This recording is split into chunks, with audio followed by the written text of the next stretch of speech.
In this video you will learn how to fix Google Ads disapproved due to unsupported language. First, check your language settings, log into your Google Ads account, then go to your campaign settings and check your language settings. Ensure that your ads are targeting the correct language for audience and region. Then, verify ads and landing page. Make sure the language of your ad copy matches the language of your landing page. Google requires both to be in the same language.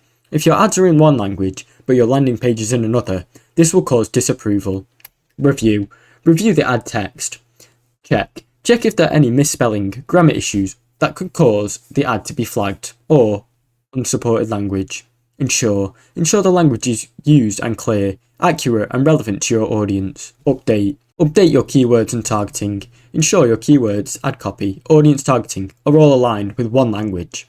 If you're targeting a specific region, make sure your keywords reflect that language. Resubmit. Once you've updated your ads and confirm everything matches in the correct language, make sure to resubmit your ad for review. Google will recheck your ad, and once it passes, it will be approved. If needed, contact Google support. If your ads are still disapproved after the following steps, reach out to Google Ads support for further clarification or assistance. Thanks for watching. Don't forget to like and subscribe.